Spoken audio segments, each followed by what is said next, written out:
What's up guys, my name is Lili, and while I started this channel to document my real estate investing journey, things have grown beyond what I ever could have imagined. And so now this channel is just becoming the place where I document my successes and failures in all different types of business endeavors, including real estate and some other stuff that I'm getting into that I would love to share with you guys. So today I want to give you guys a breakdown of what a day in my life is like trying to run 3 different yet related businesses. My day usually starts with my newest business called Lili Media, which is a content agency that manages multiple different YouTube channels. Then I'm gonna show you guys how I'm working to scale my real estate investing from the single families and duplexes that I've been investing in now to going much bigger into commercial real estate and possibly even starting my very own real estate investing fund. So I'll explain the differences and where my mind's at with that. And then I'm gonna be finishing up the day going to play pickleball at a free tournament that one of my friends invited me to. But you should always know nothing in life is free, so there was a huge catch before we could ever go play pickleball that we had to deal with, but I'll show you guys that when we get there. Let me know what you think of this new style of video, and I hope you enjoy. So it's about 10 a.m., which is a little bit later than I typically am getting moving.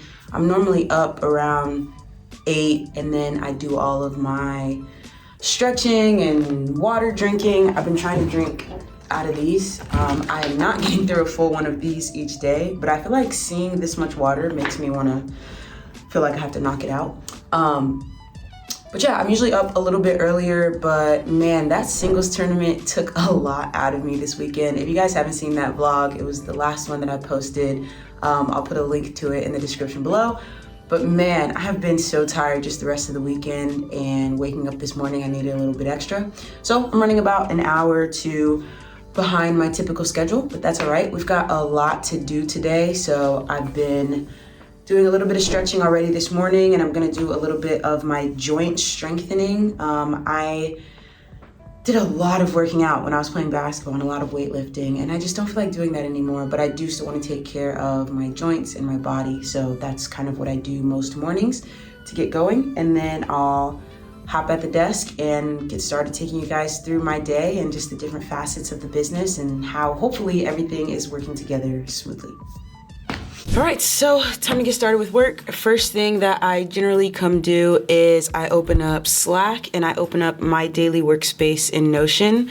Slack is where I communicate with all of the members of the teams, and Notion is where I keep all of my own individual tasks and thoughts and notes organized, as well as some other team members have their own individual workspaces in Slack as well. So yeah, the way that I think about my workload and like my business is split up into 3 categories. And so it's Lili Invest content, which is what you're watching right now. This is the main channel. This is the students that we're coaching to get started on their investing journey in the beginners boot camp. This is the emails that we send out, the TikToks and Instagram posts that we make. Anything that's Lili Invest content that's pretty much, you know, being produced around me and my life and my journey and helping people on their own journeys is under the Lili Invest content banner. And then there is the Lili Invest real estate, which is like the actual properties that we own and that we're self-managing. But my brother heads off that division, and so I'm actually not super involved in once we've completed a project and placed a tenant. I'm really not involved at all in terms of managing that tenant. He takes care of all of the maintenance requests, lease renewals, anything like that. And so I kind of am tapped into what's happening, but I'm not like on a daily basis working on that. And then the other thing is the Lili Media agency, which is actually where I'm gonna start today. And these are the clients whose YouTube channels we're running. So we have a couple of different clients. We have some pickleball clients, we got some basketball clients,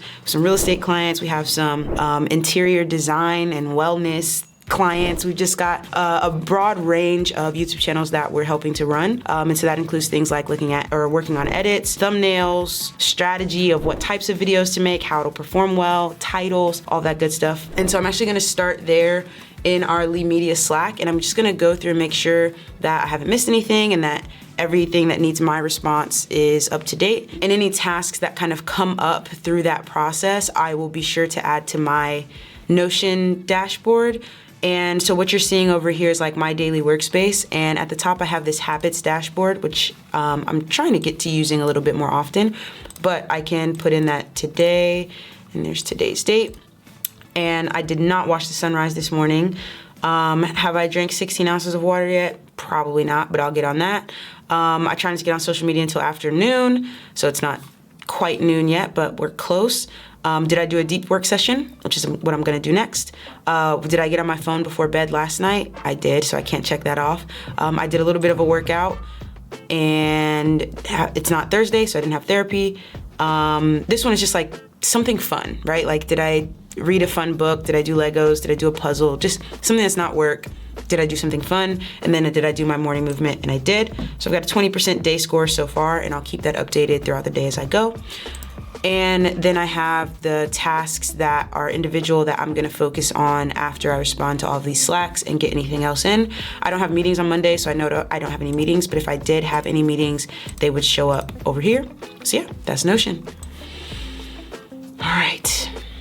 So one of the things that I've loved most about starting Lee Media, this content agency, is that I really do like the work of trying to grow YouTube channels and create businesses around content. But at the same time, it can get really repetitive doing that only for my content, which is on the same topic every single video. And so now, although I'm not doing any of the editing or the thumbnail creation, I have team members for that, doing the strategy for lots of different types of channels and working with those different creators, it like lets me do the work that I'm enjoying, but it also keeps it new and fresh because every channel is different. So that's been a ton of fun. And if you're a content creator, maybe you're a TikToker or you're Instagram famous and you want to move over to YouTube, or you're thinking about starting a YouTube channel and you want to know how to grow a business around it, there's a link in the description that you can fill out that form and apply to possibly become a client of Lee Media and have me and my team work with you to grow your channel. All right, so one of the things I'm doing for clients right now is finalizing some YouTube thumbnails, and we have a click-through rate expert on the team who's working on the thumbnails and titles,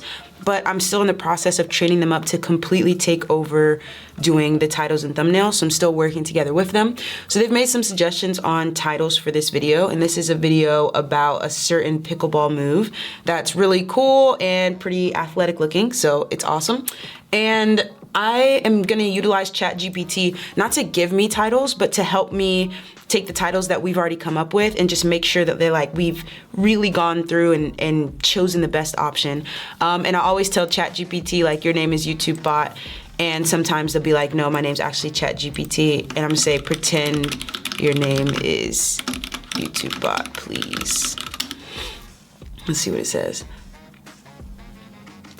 Sure, my name is YouTube bot. All right, cool. So I know ChatGPT has been in the news a lot recently. Some people love it, some people hate it, some people are afraid of it, some people think it's the best thing ever. I use ChatGPT not as a writing substitute, like I don't think it's gonna take over my job or the job of the writer that I have on my team, but I use it like a writing assistant. So I have an idea and I ask it for feedback and I ask it to change that idea slightly. Some of the common prompts that I like to give it are take what I have and write it in a more emotionally riveting way, or take what I have and write it at a 5th grade level, or take what I have and write it at a higher level, whatever it might be. And that's what I use it for. So I treat it like a really quick, really smart writing assistant, but I don't treat it as like a writing substitute. So this next thing that I'm working on is basically like a sales pitch for this YouTuber who is at Rehab Science. He's not a client right now, and I just really like his videos.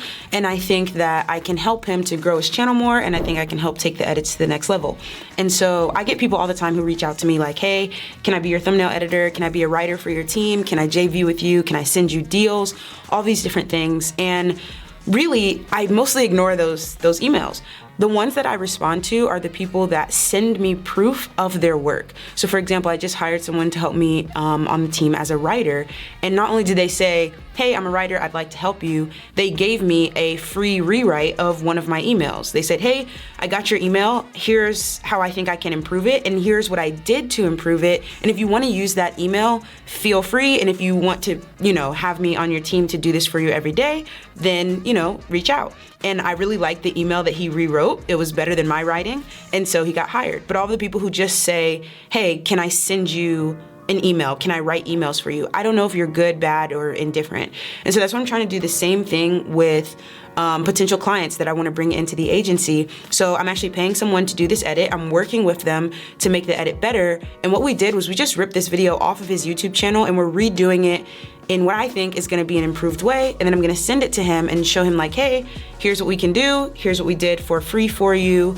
Here's some ideas that I have to enhance and grow your YouTube channel. And hopefully that'll help him to become a client. So what I'm doing right now is I'm just going through the file that we got sent. It's just a 1-minute test edit that we're gonna send him, and I'm leaving feedback for the editor to make it better. And when it's at a place where I can feel proud of it, then I will send it to this guy along with an email pitch and hopefully get him as an additional client in the agency. All right, I just had an amazing lunch. It wasn't really a lunch, it wasn't really breakfast. I typically just get up and work and have water, and then when I get hungry I stop. So I probably today was eating around 1. Yes, I had a good breakfast. It was a bagel, turkey bacon, fried egg, caramelized onions, and spinach with some fresh blackberries, dried ginger, and dried cranberry. I'm a sucker for dry fruit. It's just my thing. All right, but the next thing I'm gonna work on is basically trying to continue putting together this new business plan for how we're gonna pursue real estate investing right now. And it's exciting because it's something new, but it's also like, you know, a little nerve-wracking, and I wanna make sure that I have my mind wrapped around it, which is why I'm doing all of the reading and the practice problems and things like that before I actually go out and try to implement it, buy a property, take investor money, that type of thing. So what I wanna talk to you guys about is kind of the 3 different ways that I've been thinking about how to do investing, and kind of like in 3 stages.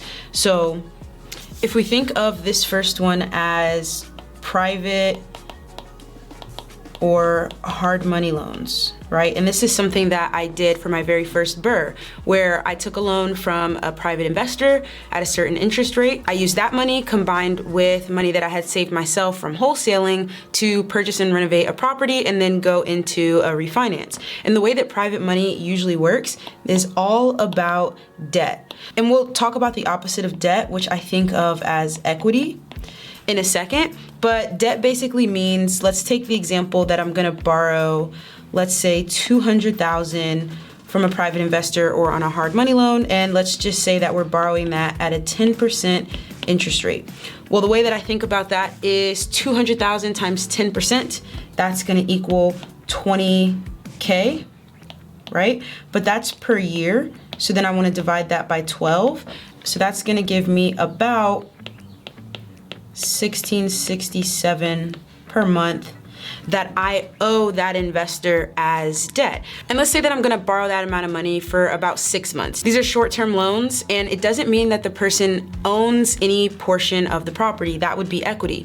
Debt just means that I owe them this money, and if I don't pay them back, then they have a right to take the property. But once I'm done with this deal, once I've paid back this person their original 200K plus their 1667 for however many months I had their money, then I still retain 100% ownership of that project, and they've made their 200K back plus their interest. That's debt financing. It's basically the same thing you would do with a bank, but investors use private or hard money so you can do the renovation and have it on a short term. So the basic recap of like a private money loan, let's call it 200K, 10% interest, 6 months, 1667 per month, right?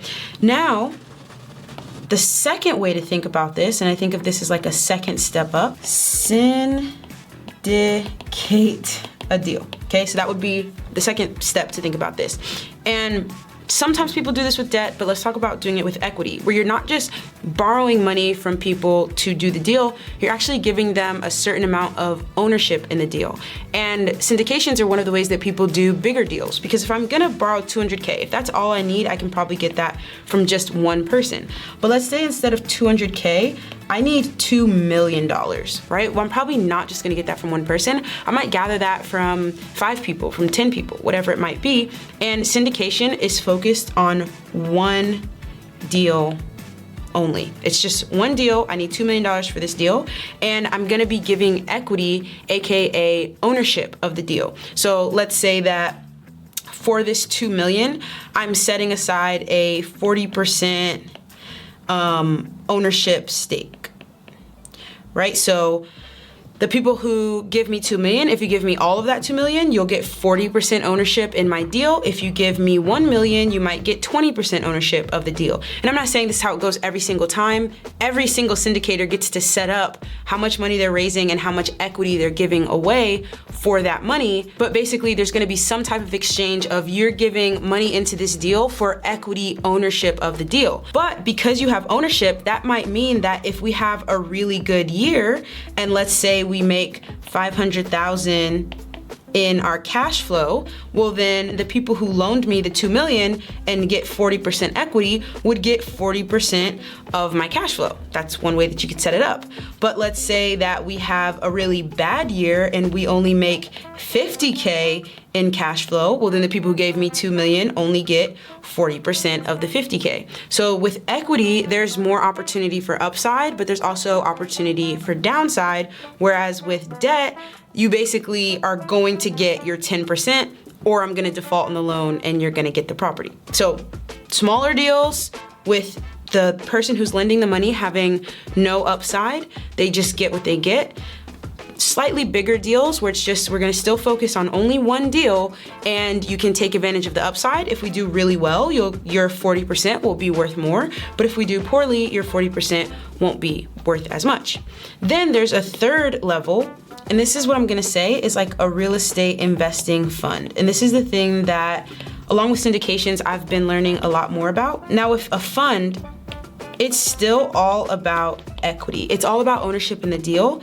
And funds oftentimes raise a lot more money. So we did 200K for a simple deal that's debt structured. We did 2 million for a syndication of one big deal. And then the thing with a fund is we're gonna raise a lot more money. Let's say we're raising 20 million, and we're not just focusing on one deal, we're open to doing many deals. So let's say that this syndication was for a 30-unit apartment complex. We need $2 million, 40% ownership is up for stake. Here's how we're gonna split it. The fund might advance to the point where it's gonna say, okay, we're no longer raising just for one deal. We're no longer raising just for a syndication. We're actually gonna raise to go out and buy 5 to 15 to 30-unit apartment complexes, and we're just gonna raise all the money right now, and then when we need it, we'll have it and we'll go do all of the deals. So more money, and it's not just focused on one particular deal, it's searching for a particular type of deal, and when that deal is found, the money is already raised to be able to go out and do it. And the thing with real estate investing funds that gets a little bit more complicated is you have two teams. So you're going to have what's called your general partnership or your GP team, and then you're gonna have your LP, which is your limited partnership. And this is where the vast majority of the money is coming from. That 20 million, let's just say 99% of that is gonna come from the LPs, the limited partners, AKA the silent partners. The GPs, or the general partners, would be someone like myself and whoever's on my team to actually do the active work. The way I remember this is LP stands for limited, so they're doing limited work, and the GPs are kind of doing everything else.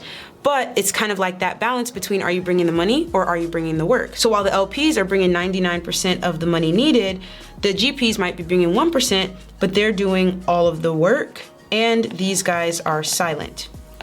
And usually there's a certain return that you're gonna guarantee your LPs. So you might say, LPs, I'm gonna give you a certain, what's called a preferred return.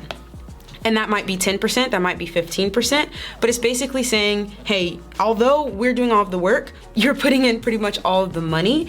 And so before we ever, take any of the cash flow, we're gonna make sure that you get to a 10 or 15% return on the $20 million that you put into the deal. Now, once you get that 15% return, then what we're gonna do is we're gonna start taking 25% of what's left over and giving you 75%. So as you can see, the GPs are really putting in all of the work to do these really big deals, and only once the LPs have been paid back a certain amount do the GPs start taking a cut.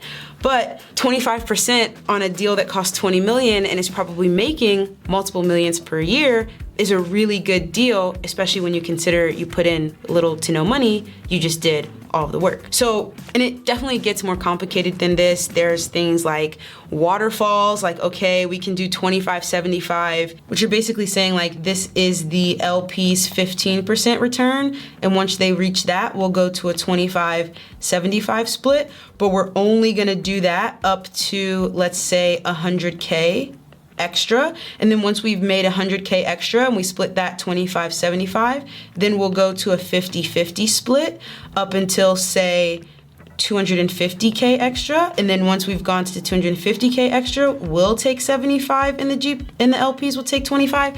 It can get pretty complicated, but the idea is that there's two teams, a working team, that's the GPs, and the LPs that are a silent team, and they're bringing the money, but not doing the work. Now, like I said, it gets more complicated, and there's a lot of laws because funds are governed by the SEC, so you have to set up the right type of fund. They have rules about can you advertise, can you not advertise, who can invest in your fund, who cannot. So as I start thinking about doing bigger deals, we're kind of in this middle section. We are working to syndicate bigger deals than we would do for like just a simple single family BRRRR, but we also want to have in mind that the goal isn't just to do one deal, but to eventually get to the point where we've syndicated and have a track record of, okay, this is exactly what we do.